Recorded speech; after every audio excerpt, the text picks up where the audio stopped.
Adelante. O no sé. No, dice que podemos sentarnos donde queremos. I'm just sitting right here in the middle. Like a bus, the good old Vale, days. dijo que puedes sentarnos donde quieras. Oh, okay. Backs up. It was actually used in World War II and in the later parts of the Korean conflict. Her main purpose was to carry supplies and troops ashore. Now, Quash is actually 8 feet 2 inches wide, 9 feet tall, 32 feet long, and weighs in at a slim but slender 7.5 tons. Kinda like my ex-girlfriend. Now, Quash leads actually came about 6 to 8 knots on water and around 45 miles an hour on land. But just the other day, I got my personal best about 150 miles an hour off the edge of this cliff.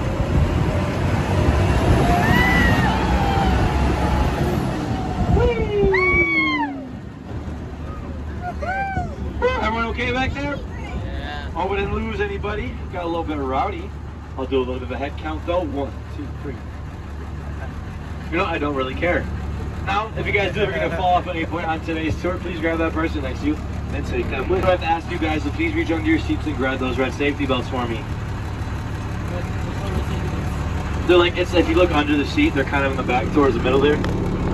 What? You might have to really get underneath like the play called Made to Look. I'm actually up 2. You passengers are, yeah, you're all at 0.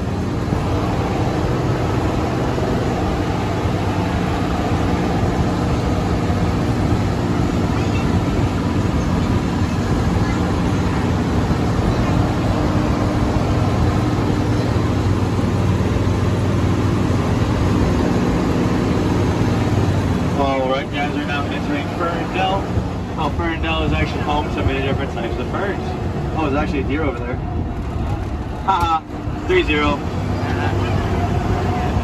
Hello. Now, as Ferndale, as I said, is home to many different types of ferns, such as the green fern, the red fern, the blue fern, the yellow fern, the silver fern, the purple fern, the walking fern, the talking fern, the Phineas fern, the repeating fern. Phineas fern. Get it? Phineas fern, yeah. Now you guys may realize a little bit of a change in temperature down here. That is actually for 2 reasons. One, the lush canopy of trees blocks out most of the sunlight. And number 2, these sandstone cliffs on either side of the dock actually lock in moisture, acting as a natural air conditioner. So on any given day, they can be around 5 to 10 degrees cooler down here, making us some of the coolest people in town. Alright, hold on tight guys, here we go. Hold up. Right after I stop and look for traffic. Ladies and gentlemen, the Pacific Ocean. A lot smaller in person, I know. No, I'm just kidding. This is the Wisconsin River, and it may get a little bit bumpy as we enter today. So if you guys would please take your left hand, put it on the seat in front of you. Now with your right hand, well, plug your nose.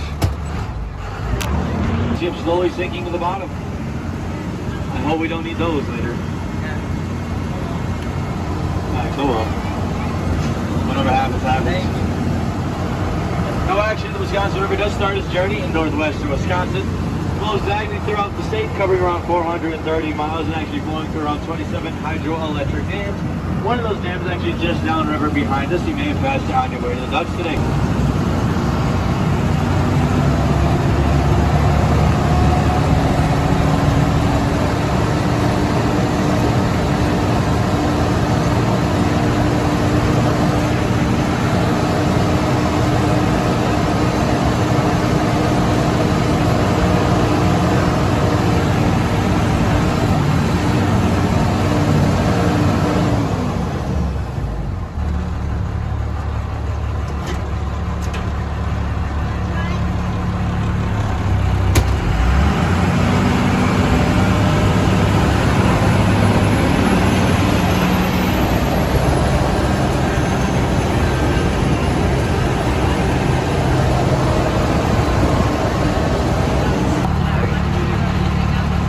If you guys get those damn...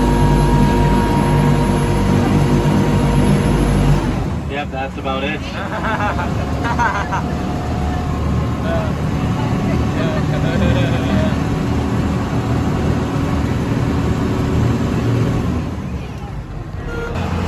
Maybe stop sign tops those. No, I'm just kidding. This before. Oh, what? Yeah, just hold on. Psych. Oh, dang it. Oh, God. gosh. Not for scared Wait. like me. For Alex, well, just cover your eyes. Uh-oh. Bye, Alex. Alright, how many little bit help? Is it left or right? Straight? Oh, straight. I know, don't worry, don't worry. Here with the original Wisconsin Ducks, we're actually all about safety.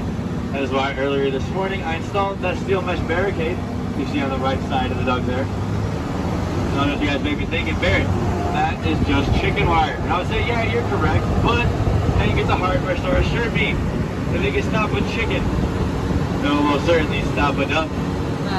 No, off to the left, we do have Lake of the Dells, founded back in 1943 with one sole purpose in mind, to breed the summer state bird, the gosh darn mosquito. Now when those mosquitoes look a little old and wrinkly, we shove them in that brown box right there and ship them off to Minnesota. Kind of like we did with Brett Favre. Now there's a deer over there. I'm not getting any closer, but just so you guys can see it. You get that picture? It's 6 inches wide, leaving me just 4 inches to work with. If you think that's scary, wait till I gotta go over that bridge. Hold the applause, hold the applause. I only do that almost every day.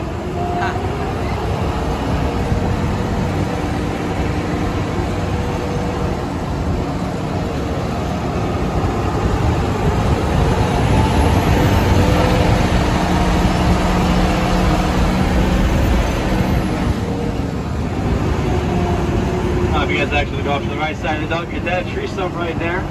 I was actually struck by lightning. Let's just say my name's not Lightning anymore. You get it? You do? Not much? Okay, so I was struck by lightning, and then they don't call me Lightning anymore. I'm the lightning that hit it. Not actually, but that's the joke. Now, if you not understand it like Alex, or if you just didn't like it, well, I'm very sorry. Because the rest of my jokes, they're actually all downhill from here. That's a great joke. So cheesy. Literally. Alright. We've just entered Black Hawk Gorge. Now Black Hawk Gorge is actually named after a very famous Native American chief. Correct, Chief Gorge. Chief Gorge actually had a son named Boy Gorge. Now Boy Gorge actually had a pet monkey named Curious Gorge.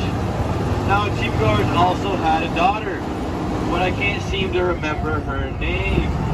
But boy, was she gorgeous. Gorgeous. Haha. I'm all over today.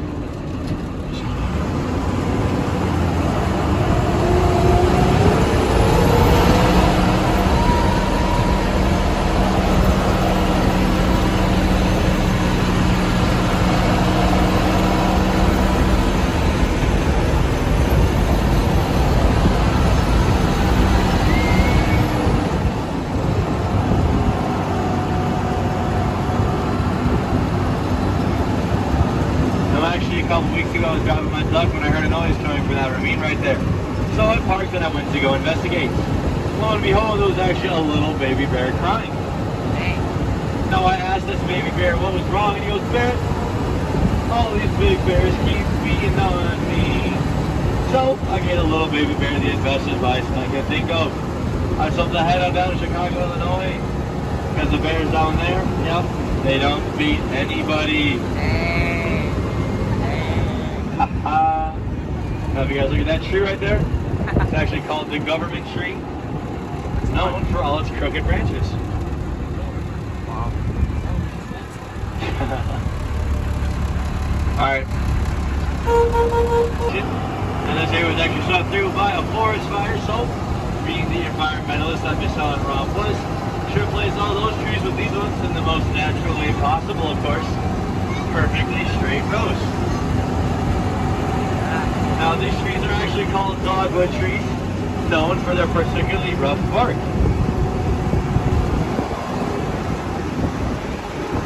Yeah, I'm not a big fan of that one either. Alright guys, we'll do a short trek back to the dock. Now before we do it, That's where the hibernate and the Windsor Inn party all summer long. Now the big tan in the middle back there, that is actually the Duck Shop. That is our house, our 7 year-round duck mechanics. So I actually like to call them quack doctors, because sadly, like every good doctor, you can't save them all. Over here to the left, we do the duck graveyard, and they rust in pieces. Now guys, on behalf of the Brittle Wisconsin Ducks, I would like to thank you for riding my tour today. If you did enjoy, my name is Barrett, this is Quadrille, and well, if you didn't, my name is Jake from State Farm, and this is Miss Wiss. Now when we do get back to Doghouse, guys, all please stay seated. I'll let you know when you can make your way up, and again, thanks so much for coming out today. Hope you guys enjoy the rest of your time in the beautiful Wisconsin Dells. Woo.